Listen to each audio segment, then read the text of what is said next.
Okay. It's still going.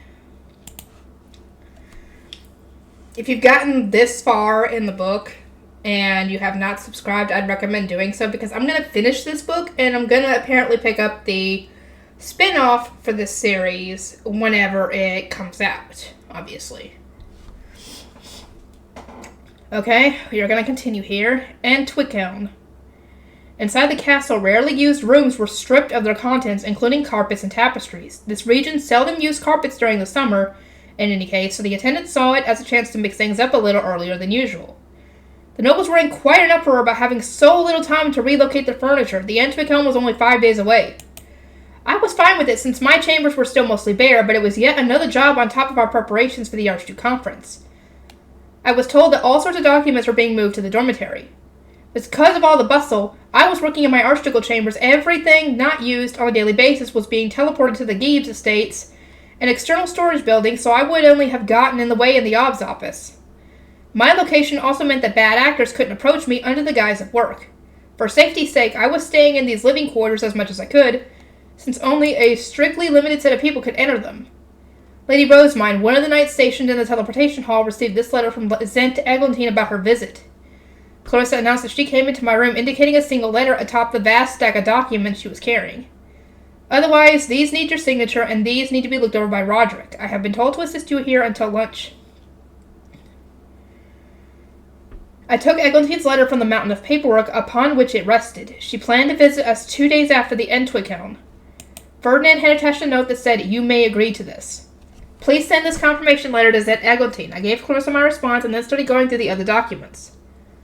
As it stood, Clarissa spent most of her time working in Ferdinand's office, but her top priority was ensuring the safe arrival of important documents.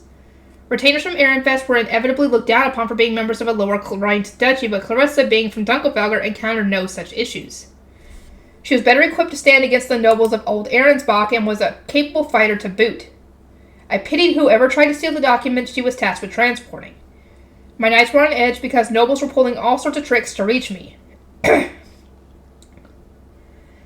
Lady Rosemine, now that we have a date for the Zent's arrival, we can organize your engagement ceremony as well. Should we not inform Ehrenfest at once? Your parents and the archducal couple will surely want to attend.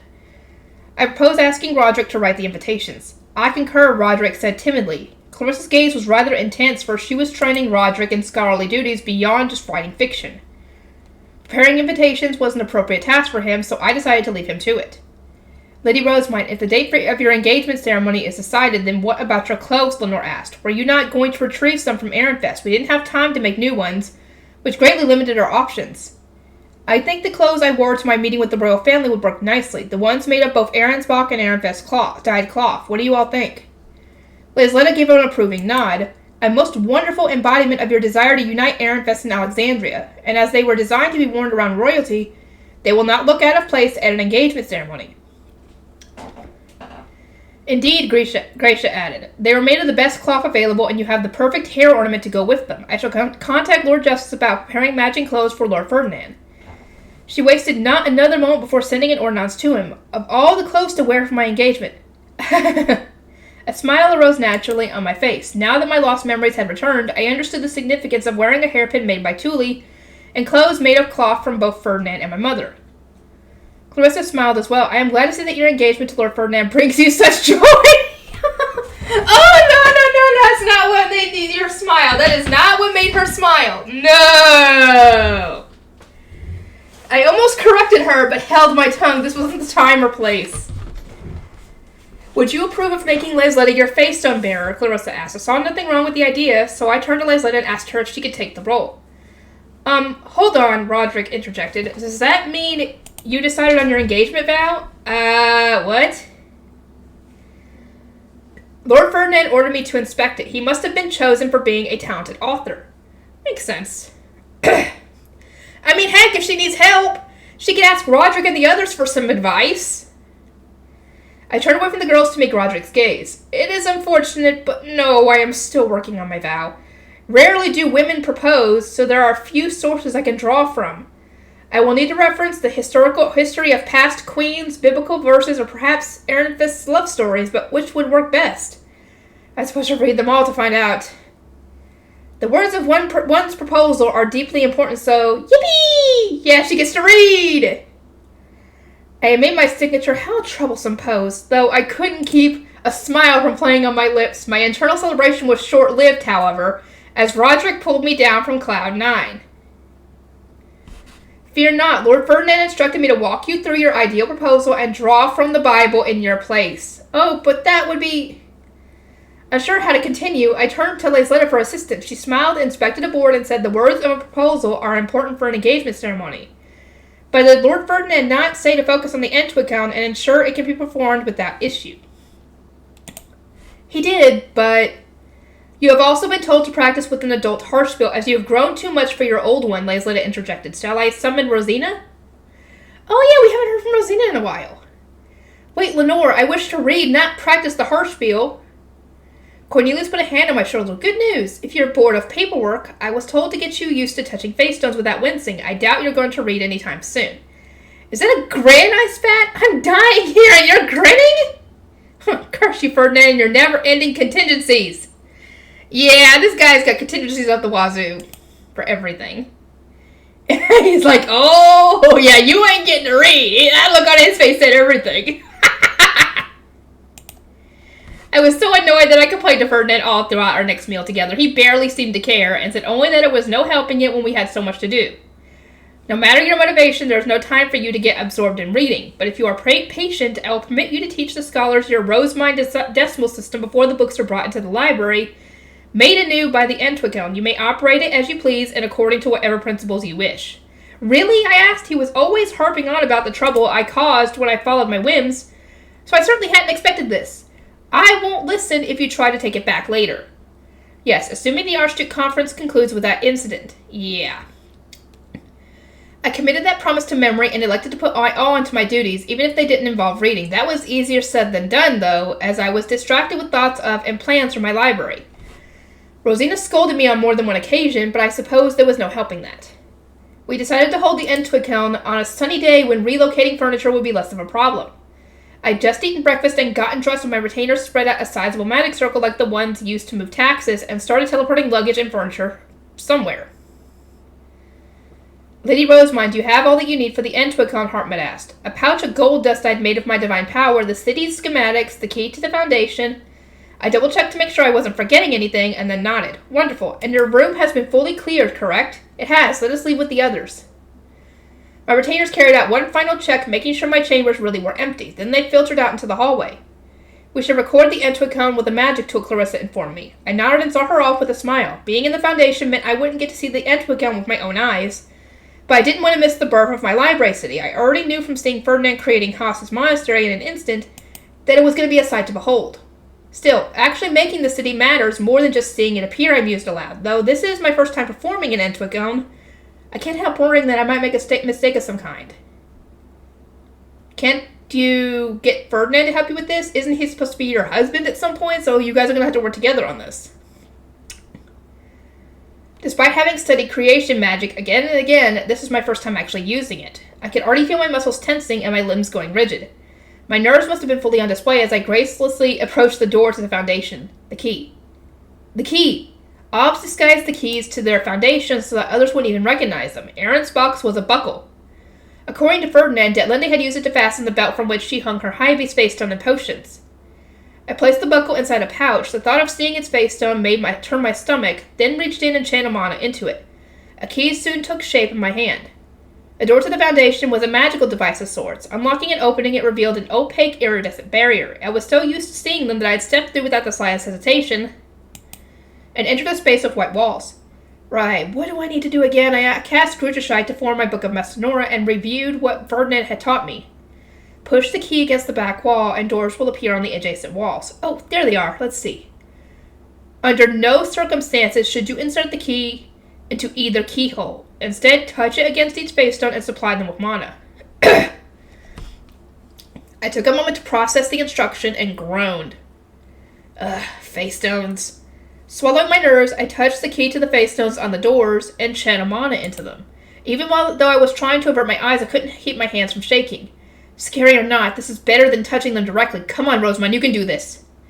Once the face stones were full, a door appeared on the back wall. I ignored its obvious keyhole and supplied yet another face stone, trembling all the while.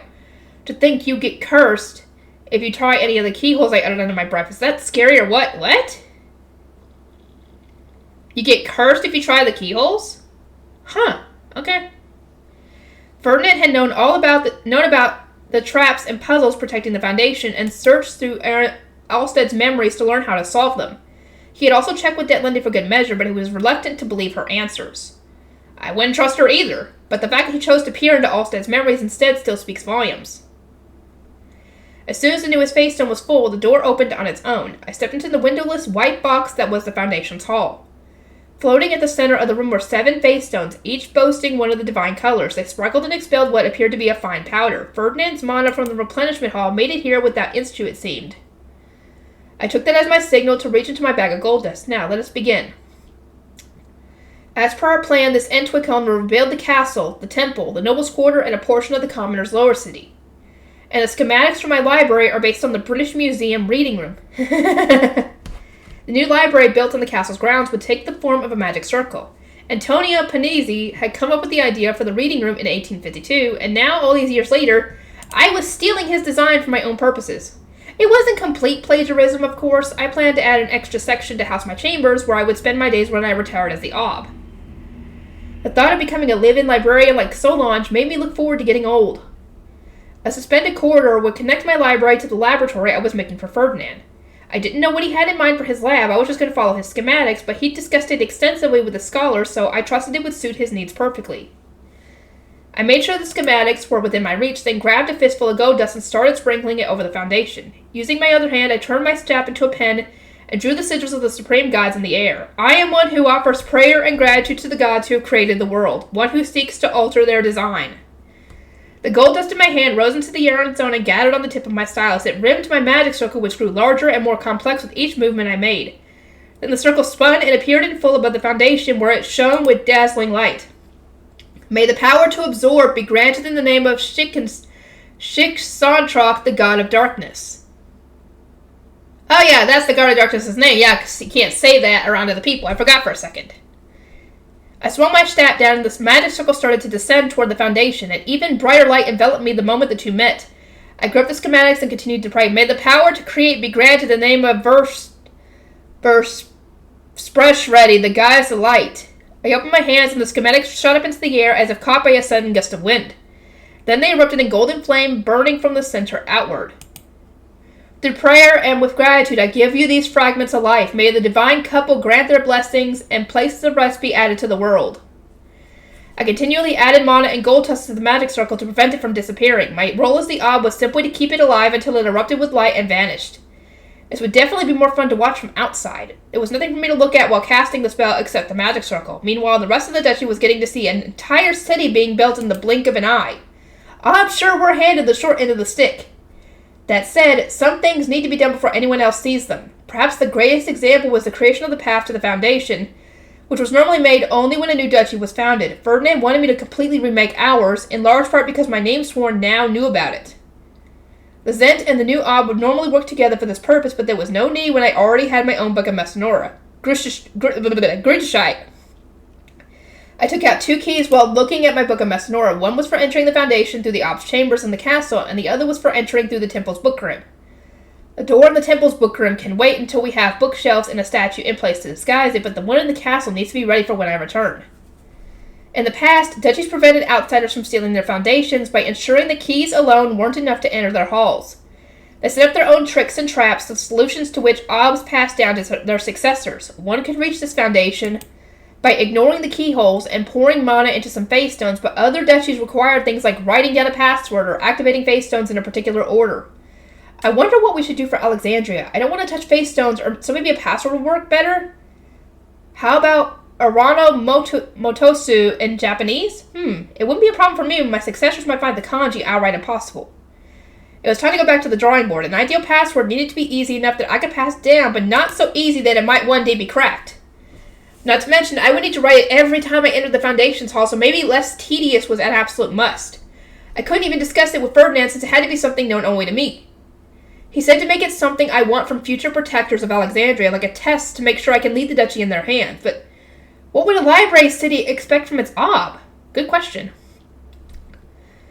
I pondered the question for a moment. Then I returned to the door, touched my Book of Messinora, and selected a certain magic circle with my fingers. Copy and place. I copied the circle onto the door and pressed my key against it, causing old Aaron's box puzzles to disappear. It was time to create one of my own. Anyone who inherits my library city should at least know the 5 laws of library science, and they need to understand the ancient language so the Gritchishite doesn't go missing again. Knowing the ancient language would allow them to learn whatever else they needed to know from the Royal Academy's library. Jürgen Schmidt will never collapse as long as people were reaching Ewerman. For my question that would protect the Foundation, I wrote, what are Rongenthon's 5 laws of library science in the ancient language? Then I penned the answer. Books are for use. Every person, his or her book. Every book its reader. Save the time of the reader. A library is a growing organism, huh? Okay, I don't understand any of these. Let me know, please. I wanted my successors to respect the proper way of operating a library and care about the process enough to know these answers by heart. Of course, I should also strive to uphold these rules. I can't yet give everyone equal access to books, but I hope the library can grow alongside Alexandria. Once I confirmed that the puzzle worked as intended, I needed to decide on the penalty for failure. Arensbach's curse seemed pretty scary to me, but almost every other punishment listed in the Book of Messinora was horrifyingly violent. Dart shooters and collapsing ceilings were among the least gruesome options. I was surprised Obb's other successors anywhere near the Foundation.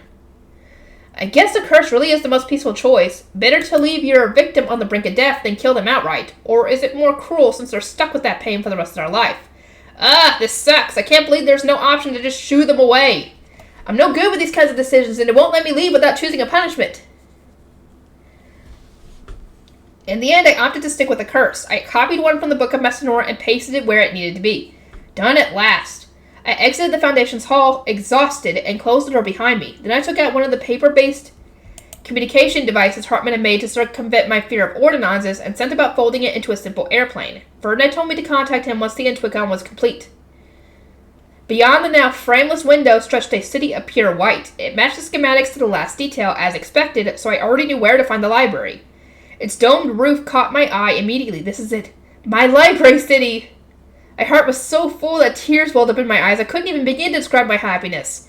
This feeling wasn't something to be relished alone. I wanted to share it. I wanted to cheer with the people who had so graciously helped me and start discussing the future with no holds barred.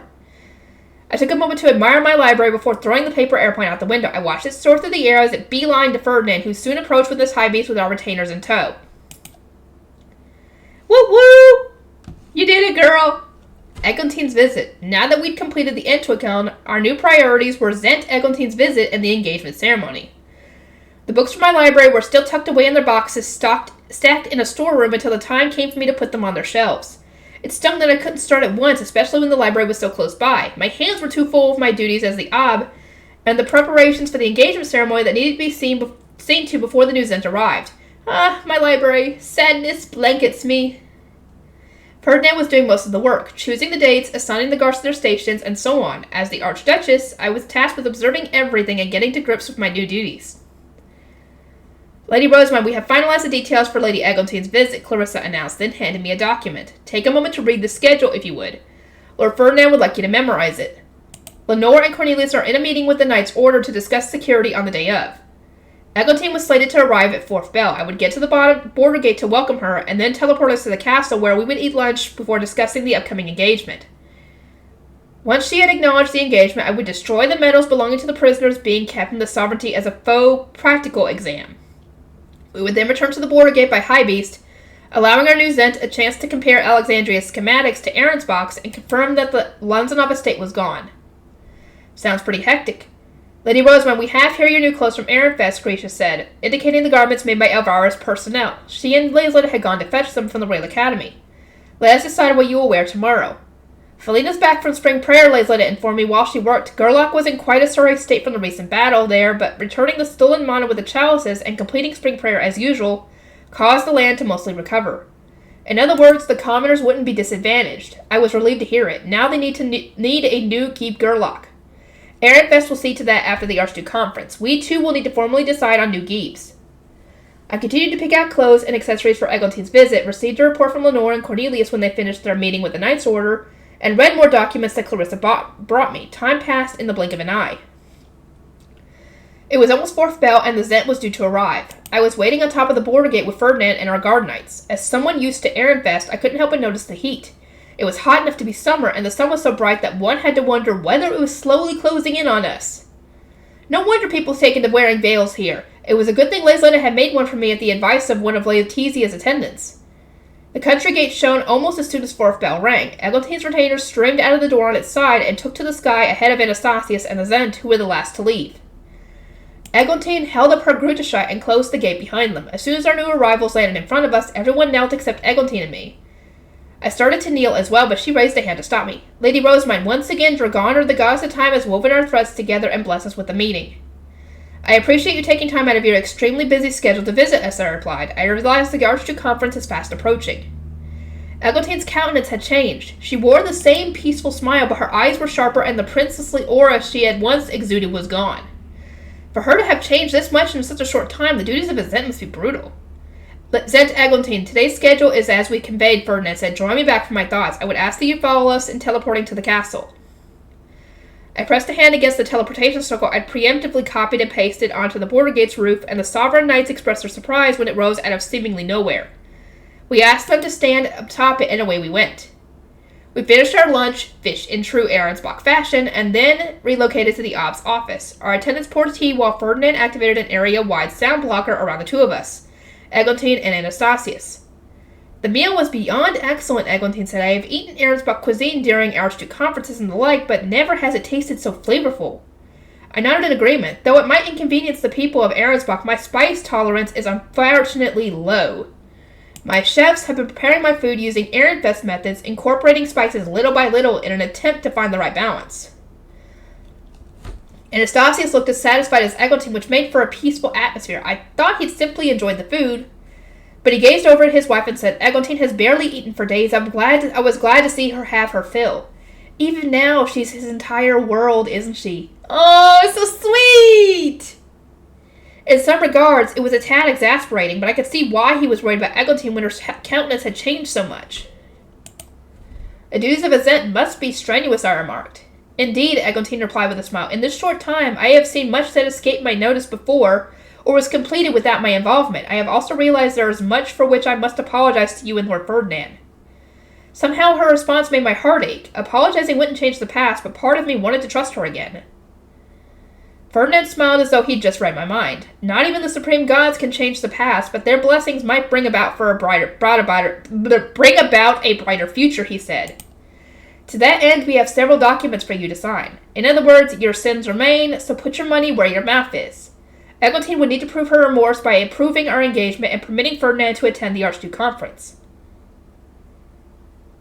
She looked over the documents, then placed a hand on her cheek and gave him a quizzical tilt of the head. Your engagement to Lady Rosemine is the result of a royal decree. As long as the decree remains, my approval is not necessary. Your signature will provide even further legitimacy. I wish to make it clear to other duchies that royal decrees are not undone by the crowning of a new Zent. Eglantine looked unconvinced, but she cast stylo nonetheless. I take no issue with signing your documents. I will admit, though, I thought the purpose of my visit was to accelerate your starbind ceremony. Excuse me, I exclaimed. How had she reached that conclusion? You let Winter arrive. Oh no! Fuck! Oh my god, she thought they had sex! So she wants them to go on ahead and do their starbind ceremony! Oh my, no! You let Winter arrive early to purge the divine mana from your body. Do you not wish to accelerate your starbind ceremony in turn? Ah! She misunderstood the situation just as I thought! She would. That's not true, I cried. I did no such thing. Calm down, Rosemine. How can I be calm when she's so gravely mistaken? She thinks She thought we were trying to accelerate our starbinding. Calming down wasn't an option when I was so close to dying of embarrassment. What was one supposed to do at a time like this? Lady Eglantine, I did not accelerate the arrival of Winter, Ferdinand stressed. I dyed Rosemine with a certain kind of potion. As you should understand, the arrival of Winter would not have dyed another in such a short period. Yes, it certainly was quick, she replied. Winter this, Winter that. Can we please move on? I wasn't the only one agonizing. Anastasius moved to stop Eglantine with an anxious look on his face. If we've misunderstood, then we can hold to tradition and schedule Rosemine's Starbind ceremony for after she comes of age. Now, enough of this. Say no more about the speed of her dying! Please! Very well, Eglantine replied with a smile. Lord Ferdinand, does this mean you will obey the rest of the decree? As I am sure you remember, Lord Trarquil ordered you to raise and educate Lady Letizia to be the next Ob Arensbach. I turned to look at him as well. I wanted to know his intentions with Letizia as much as anyone. We see no reason for Alexandria to inherit Arensbach's traditions, so Letizia will remain an Archduke candidate even after Rosamund has been recognized as the Archduchess. I plan to follow the decree and give her the education of an Ob, and when I am starbound, I will not hesitate to adopt her. To live as a noble, Letizia needed someone to support her. Ferdinand would adopt her if she carried out her duties as an Archduke candidate, and would even consider her as our successor if she displayed the necessary talents. I'm glad he doesn't intend to punish her. However, Ferdinand gave Eglantine the same thin smile he wore when he was about to unload some especially tedious work. As Arensbach will soon disappear, it is currently beyond me to make her Ob Arensbach, and the decree said nothing about making her the next Ob Alexandria. I elected to watch in silence. The less unnecessary work he had to do, the better. We could still meet the terms of the decree, Ferdinand continued. Lord Trarquil could name his new duchy Arensbach, and Letizia could become its Ob after marrying Lord Hildebrand. Yeah, they can still go through with that. You could also give the name to an entirely new duchy to be bestowed upon Letizia when she comes of age. Anastasius gave a slight grimace, aware of the burden both proposals would put on the royal family. Can we not just nullify that aspect of the decree? Ferdinand returned a venomous smile as he gazed upon both of our guests. We could, but it would undermine all other royal decrees. If people saw the ease with which it was overturned, I would rather Lord Trarquil and the rest of the royal family bear the weight of the orders they so freely made. My mistake. It wasn't the smile he wears when dumping work on others. It was his revenge smile! Oh no! I averted my eyes as Eglantine and Anastasius paled. Given all the trouble they gave for Ferdinand, I wasn't opposed to them getting a taste of their own medicine, as long as it didn't hurt Letizia. I wanted them to reap what they'd sown with this royal decree. Have you finished investigating the criminals? Ferdinand asked. Indeed, Eglantine replied. Just as Ehrenfest and you warned, the usage of Trug was rampant. We had a hard time with many of them as their most important memories were clouded and obscured, but we are done. Going through Detlinde's and the other Arensbach nobles' memories had apparently been quite an ordeal. Detlinde had complained to no end about her treatment, attempting to leverage her status as the country's next Zent, then cried foul when she learned that Eglantine had already obtained the Gruderscheid. The person tasked with reading her memories had deemed it a truly miserable experience. I would have to agree with that. It more than likely was. We have brought with us a list of the nobles we investigated, Eglantine said. We plan to spread them throughout the country to be used as mana sources. Lady Rosamund, if you would destroy their metals. Anastasius met my eye and said, rest easy. It is the same as what is practiced at the Royal Academy. He then handed over the list, which comprised not only the criminals' names, but also their blood stamps. I could never rest easy when doing such grave work, I replied. Ferdinand passed me the box of medals he had prepared. I glared at it intensely while he and the others took their distance. Once they were all outside the range of the sound blocker, I pressed my staff against a sheet of paper. Anastasius had sat down and chanted the relevant spell. Oswald. As the names on the list shone, their medals flew out of the box. I took them in my hand, squeezed my eyes shut, and exhaled. Gruderscheid. I made my book of Mestinora and used my duplication spell to create the magic circle I needed. Eglantine watched me closely from outside the sound blocker. She was serving as my instructor, but it was also her duty as a Zent to face what she did not want to see. In the same vein, I, the Ob, had to make sure these criminals were punished. Almighty and supreme God of darkness who rules the endless skies, Almighty Father who created the world and all things, in the name of Shiksantracht, may those who transgressed against the goddess of light be punished.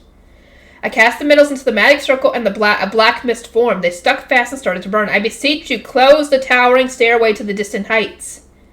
Oh, okay, so these people are cut off from, essentially, the gods. So does that mean that wherever the souls go when they die, do they go to some kind of purgatory, or do they go to their version of heaven, or what? That's what I want to know. Once the medals were fully destroyed, Eglantine and the others re-entered the sound blocker. Splendid work, she declared. You have passed your practical exam. Anastasius grimaced and stared daggers at Ferdinand. You made it a test? Are you insane?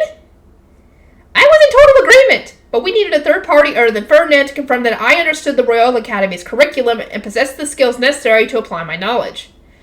Now, when we decree Lady Rosemine the new Ab Alexandria, no one should protest that she is underage, Eglantine noted. Indeed, these tests would silence those who tried to argue that I couldn't perform the duties of an Ab without graduating. I actually felt sorry for anyone invested in opposing my assignment, for not only had my strict teacher, Ferdinand, crammed the entire curriculum into my head a year and a half ago, but I also had the Book of Mestinora. I was far more confident in my abilities than most Abs who rose to power decades after graduating and remembering almost nothing from their time in the Royal Academy. You sailed on Alexandria as your new duchy's name, but what about its crest and color? Eglantine asked. When will you supply the cape to be given to the Ab during the Archduke Conference? We have yet to finish making the dye, so the cape should arrive just before the conference, Ferdinand replied. You will not need to take time out of your schedule for it. Our retainers will take care of everything. Once our engagement ceremony was over, I would need to gather ingredients from the Royal Academy and create the dye for my cape. Very well, inform me when the cape and crest are complete, Eglantine said. What became of the Lanzanov estate and its teleportation circle? We must know before we can move into our new living quarters. They wouldn't be at ease until they'd ruled out the risk of another invasion. Here are the relevant schematics, Ferdinand said, taking out schematics for both Aronsbach and Alexandria. He explained where the Lanzanov estate had once stood and how we had changed that part of the city. You may observe it with your own eyes on our way back to the border gate. Eglantine and Anastasius nodded. They wanted to be sure that the estate was gone and that we had severed its connection to the villa. We climbed into my high beast and took flight. Oh, she got to use her high beast again! This is my first time seeing the city from above. I'd started sleeping in the newly made castle, but I spent all my time in the Ab's living quarters to make life easier for my knights. Oh, right. Not all the city has been remade yet. We have prioritized the castle, the library, the laboratory, and the nobles' quarter, and the temple, and the most important parts of the lower city. We plan to finish the rest gradually to lessen the burden on the commoners. The Lanzanov estate once stood in that corner over there, Ferdinand said, pointing. Anastasius checked the map to make sure. In the newly made city of Alexandria, a normal part of the nobles' quarter sat in its place. Indeed, the teleportation circle is gone, Eglantine said, having taken out her Grutschheit to confirm there was no human transporting circles in the area. Her last objective for her visit had now been completed. We circled above the city and then headed straight to the border gate. I did not think you would already be done with your end, Twickham, Anastasius remarked when we touched down atop the gate, clearly impressed. You might have excluded some areas, but it must have been quite the task. A shining example of Lady Rosemine's excellence, no? Eglantine asked with a smile. Ferdinand deserves your praise more than I do, he said. He made all the arrangements. I merely followed his instructions. Oh my, Eglantine's eyes widened in genuine shock. Does that mean Lord Ferdinand designed the city with a library at its center? Indeed, he always makes my wishes come true. I thrust out my chest with pride and declared, oh my god.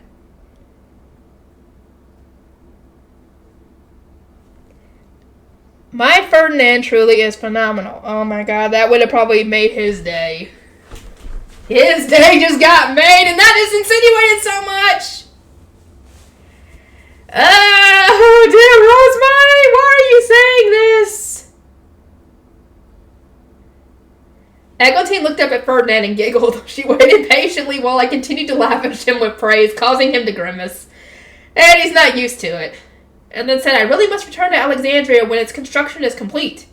I nodded in agreement. By then we should have finished our entry account for the lower city. The temple classroom should hopefully have opened, the library should be thriving from all the compulsory book donations, and there should be extra laboratories dedicated to fey plants, fey beasts, and fey fish. We had performed a hurried end to account since we needed to destroy the Lanzanov estate and heal the wounded nobles' quarter, but there was plenty more for us to do.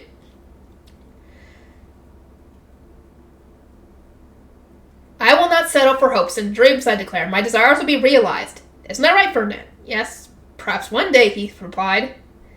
Anastasius placed a hand on his wife's shoulder, wearing an unreadable expression. Let us go, Eglantine. I would rather we not hang around. Oh my, but is this not simply heartwarming? She took out her magic tool Grutschheit and prepared to open the country gate. Well then, Lady Rosemine, until the gods of time weaves our threads together again. Okay, let me see. Okay, I'm gonna continue. Okay. Engagement ceremony. It was the day of my engagement ceremony. My attendants had applied a thin layer of makeup to my face, secured my hair behind my head, and put both my hairpin from Thule and my rainbow face stone decorated hair stick neatly in place. The ornaments jingle next to my ears. Several attendants gathered to help me put on my dress, a jade green skirt paired with cloth of a paler hue. It was very appropriate for spring and reminded me of newly sprouted plants. I pinched up some of the material, then let go and watched it as it fell daintily in place. Next was my veil, which my attendants secured with pins. We were under no obligation to follow old Aaron's box traditions, but I wished to make it clear that I planned to respect its culture going forward. The veil was a very light shade of blue, the color of my birth season, and trimmed with gold lace.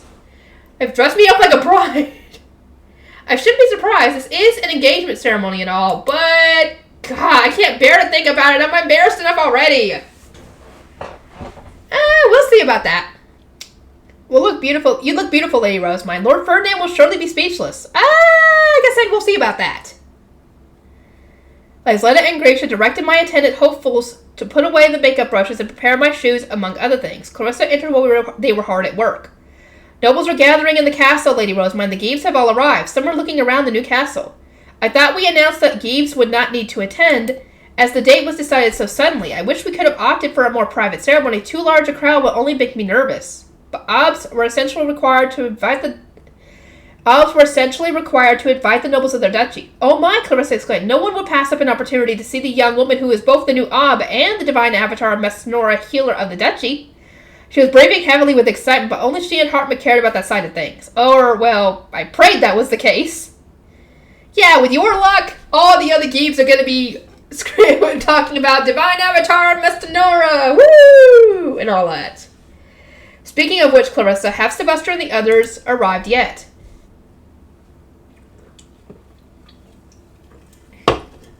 Sorry, I had to take a drink.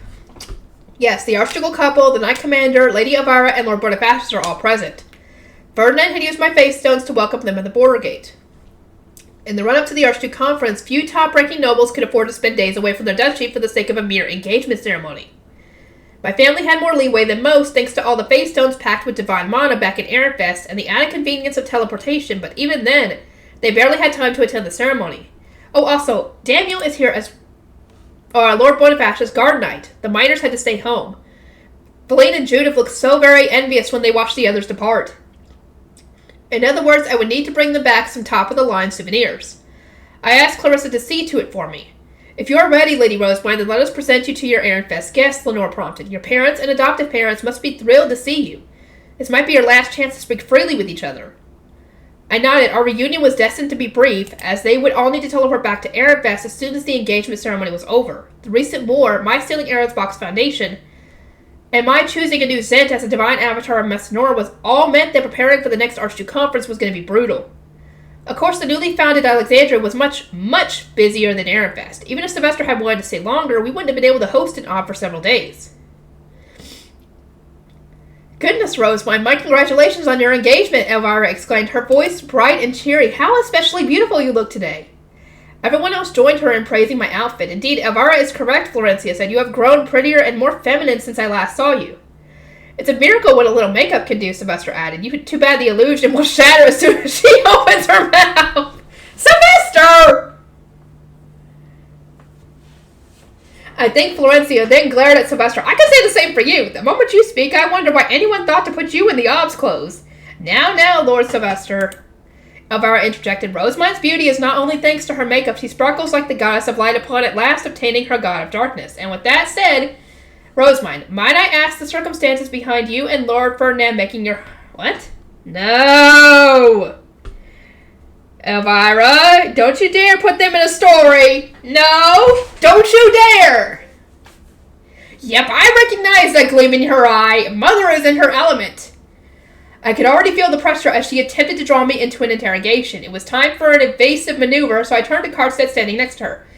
I see you're not dressed as a knight today. Because I am here as your father, Karstedt replied. I never thought a daughter's engagement ceremony could be so conflicting. This is nothing like when my sons had theirs. Back then, I was just proud they had safely come of age, and the sight of their fiancés did little to move me, but now, it's your daughter. Daughter! Because even though he knows it's not his daughter. Technically. He paused and let out a quiet sigh. It brings me great comfort to know that you are marrying Ferdinand, not being adopted into the sovereignty, and... It brings me no comfort, came a booming voice from nearby. Why Rosemine? Why Ferdinand? Were there not far better options? Father, enough. Bonifacius, shut up. Enough already. Give it up. There was a brief confrontation as Karstedt attempted to contain his rampaging father. Bonifacius' guard knights joined in, attempting to calm their lord, but not even their combined forces were enough to stop him. I apologized for my father causing a scene, Carson said at last, who wanted him to stay at home, but Lord Wilfrid insisted on holding the fort for the day.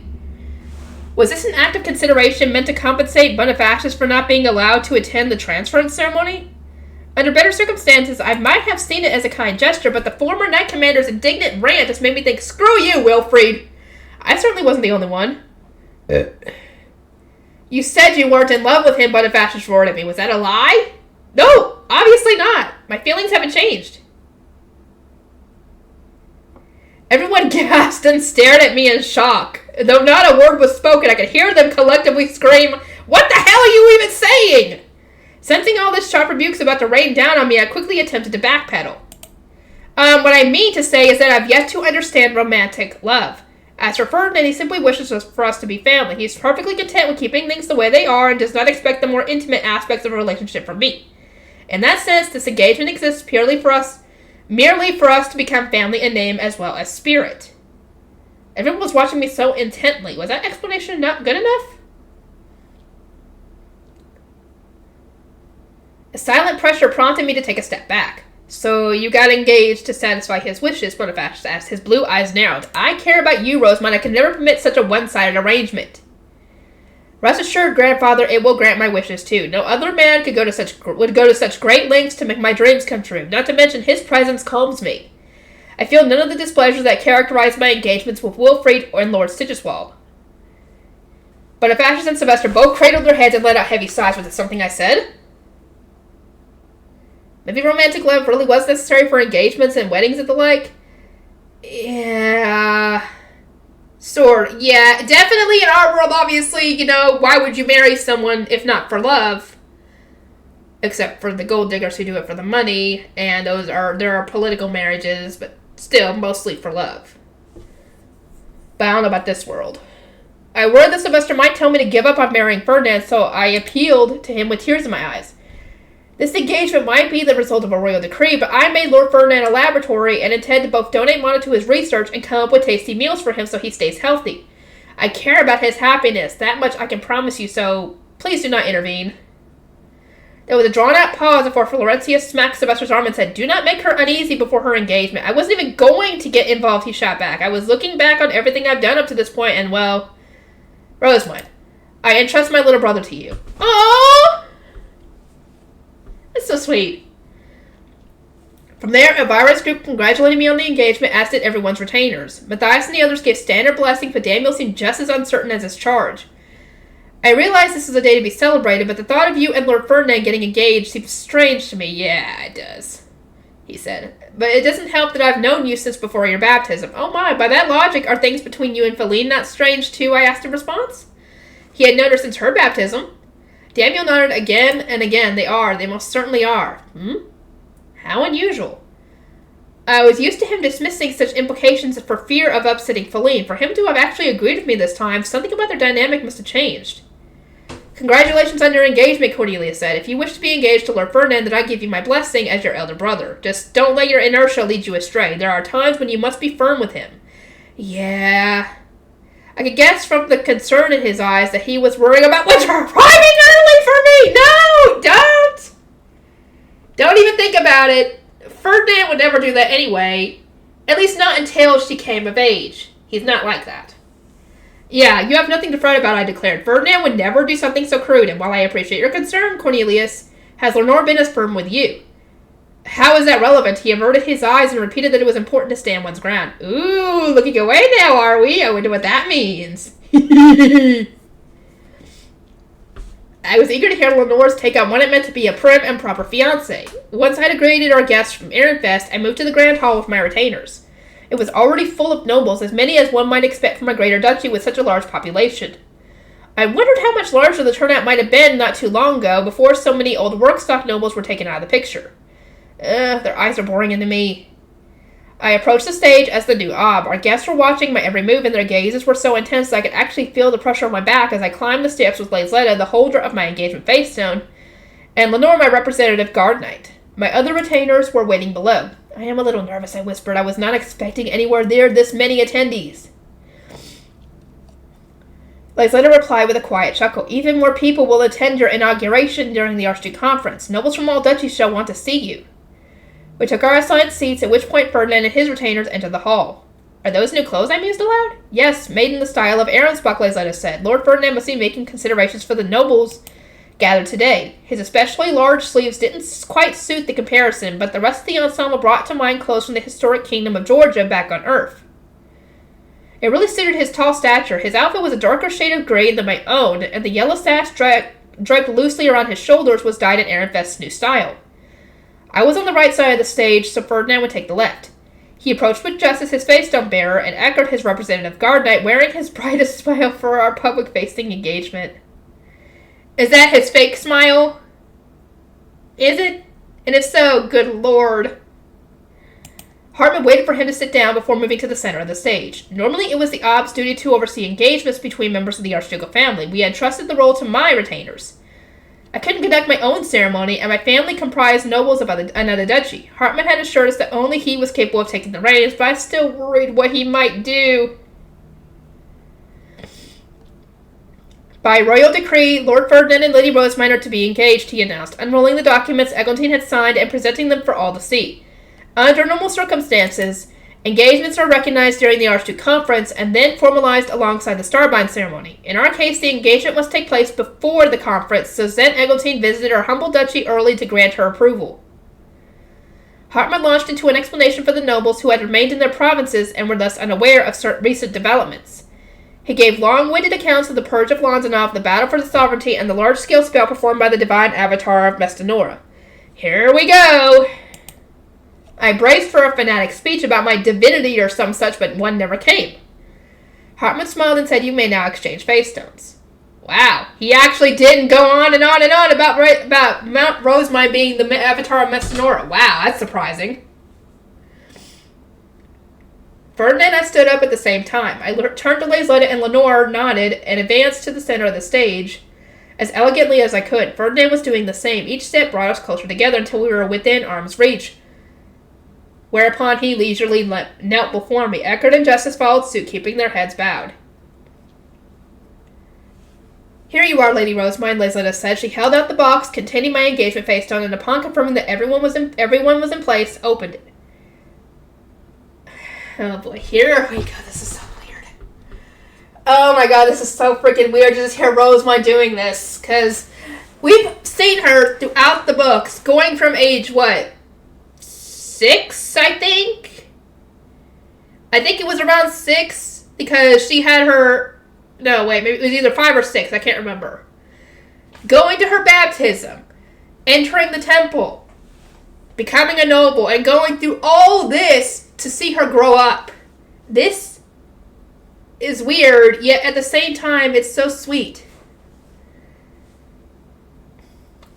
My god of darkness, the guidance of the supreme gods in the heavens above brought about this engagement. Spring arrived with Verdrena's thunder, and Blondfoot began her dance. Oh no, this is so stupid. Who wrote this? Roderick, did you write it? Oh boy. As the sprouts turned vibrant green, I felt Leyden Shaft guide me. As our resident author, Roderick had written my vows. Yep, he did it. I understood the first line, a reiteration that I was here by royal decree and that my engagement couldn't easily be overturned. But the rest was too tough for me to decipher. You're going to have to ask Roderick about that later.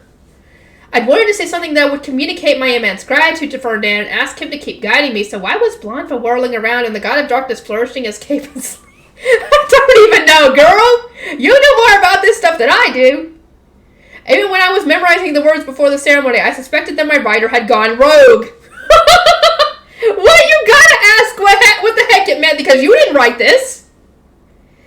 Despite my misgivings, my retainers had all deemed the vows perfect for an engagement ceremony. Our audience must have agreed. I could see people giving nods of approval and sighing in awe. I wasn't talented enough to stray from the script and translate my feelings into religious allusions. Don't be attempting that. Especially not on the spot. Yeah, definitely not. So my only option was to press on. I seek to brighten your world and so offer you this face stone, my god of darkness. This is so freaking weird. Okay, I just heard the washer go off. I'm going to put that in the dryer in a bit. Engraved within the face stone were the words, "Let me embroider your cape." It was the best way I could think to translate "Let's be family" in a noble speech, as cape embroidering was a task done only by a person's loved ones. Okay, makes sense. As I understood it, when Ferdinand entered the temple, Veronica had confiscated the cape his father had given him. He had sincerely appreciated it when Sylvester gave him a new one, though you wouldn't have guessed it by how much he complained about its poor defenses. Taking his desires into account, I wanted to give him a cape that only a true family member could prepare. And you know him best. You know you're going to have to add in, protection circles and all that stuff in it too, so, yeah. Ferdinand accepted the face stone, read the message inside, and then inhaled. For a moment, his fake smile gave way to an expression of pure joy. Wow! I can't wait to see that! In actual anime, because you can read it, but you can't really picture it because you haven't seen what his fake smile looks like and what a face of pure joy looks like for him. Even when his false countenance returned, he continued to hold the face stone tightly. I couldn't help but chuckle in response. I will choose the design, thank you. He muttered, his lips curled into a frown. I couldn't decide whether to sweetly request that he make it a simple one or double down and remark on his ears being red. Lord Ferdinand, whispered Justice. Ferdinand glanced over his shoulder. He carefully returned my face stone to its box before retrieving his own. Ooh, now I'm curious. I might have to think about what his things are saying because he knows more about this whole euphemism thing than Rose might ever did. So, yeah. Divine Avatar of Mestanora and my Goddess of Light, your radiance dispels the darkness and shines without end. How do I say this? Lost in Calcifer's swaying veil, I was powerless to save my Geduld. His Geduld? Does that mean Rose minus his Geduld? Because at first, we thought that Aaron Fest was his Geduld. At first, it probably was. But then his Geduld possibly changed to Rosemine. Let me know if it is. And let me hear y'all's take on what he's saying, because, like I said, he's good at euphemisms like I never would have been able to figure out what the fuck he's saying. I could only wait for Abiglave's sword to fall, but then you appeared, my god. No, never mind. That is maybe not his. Maybe she's not his Geduld. Okay. But then you appeared, my Goddess of Light. You tore through the gloom and brought order to chaos. His slew of metaphors took me by surprise. If only he'd written them down so I could actually take the time to decipher them. Each of the gods had several meanings associated with their name. I couldn't work out which one Ferdinand was referring to, not when they were appearing in such quick succession. But I could extrapolate from everyone's reactions that this was a profound declaration of love. Oh, no! No, Elvira, no! Elvira's eyes sparkled and underwomen clasped trembling hands over her mouth. No! She's gonna put you in a book! She's gonna put you in a book! No! He compared me to the all-shining goddess of light, the all-changing goddess of water, the all-protecting goddess of wind, and the all-embracing goddess of earth. Every single one of the main goddesses then. It seems so excessive that I don't know what to think. I offer you this face stone, my goddess of light. Ferdinand held out his omni-elemental engagement face stone. I mean, they're both omni-elemental at this point. Actually, it makes me wonder. Was she omni-elemental before Ferdinand dyed her that first time? I can't remember if she was or not. Did they mention it? Let me know. I accepted it and read the golden text inside. I will protect Alexandria and you with it. Oh! Good God, don't make me cry! I was wondering what he had written. Dad's promise echoed in my mind. Ferdinand never made vows he couldn't keep. So his declaration was all the more unfair. The comfort of knowing he would always be by my side was almost overshadowed as my heart raced, my hands trembled, and my throat started. Don't dare make me cry. What the? Oh shoot, I dropped my phone. I moved my chair and I dropped my phone, fuck. Oh good. I got lucky, it didn't land on the front.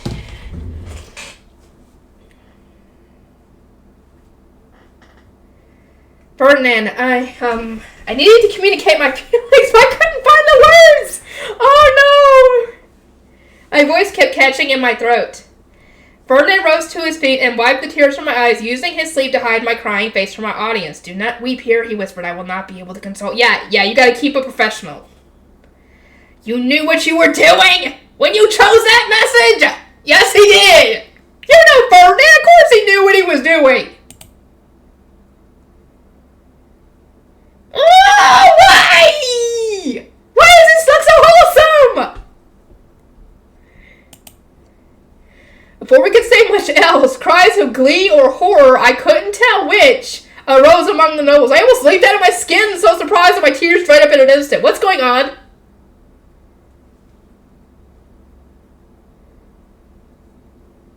Despite my best attempts to look, I couldn't see past Ferdinand's sleeve. I gazed up at him for an explanation. It would seem I have erred, he said with a frown. What? What? In what sense? What? Do not ask. Just tell me!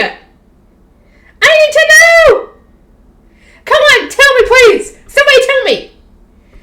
Did he get a little too close for comfort for the nobles? Or what happened? Ferdinand took a step back inside. Hartman was watching us with a troubled expression while Justice was desperately trying not to laugh. Oh no! Did you... Oh no! Justice was desperately trying not to laugh. Lizetta had turned beet red and was looking around the hall. Oh no. And the crowd. Elvira was the only one grinning from ear to ear and waving her lips tapped to the air. No! They must have done something. What did they do?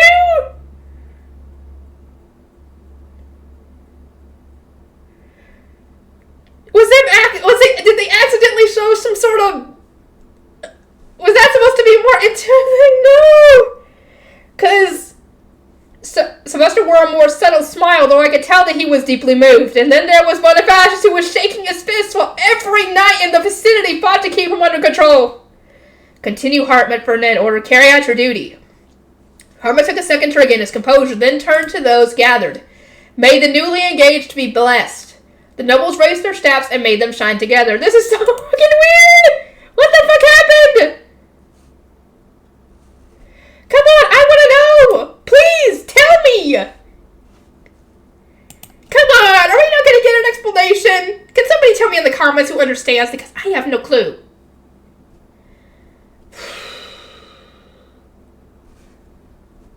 Dang it, I want to continue. I really want to. But I gotta wait. I'm sorry. I don't know how many more of these I'm going to get done today, but if I can get one more done today, I will. If not, it will have to wait till tomorrow because I have to work today. I'm sorry, guys. You might at the least get 2 today, but the rest will have to wait until tomorrow or the next day. I apologize so much, and I'll see you on the next one.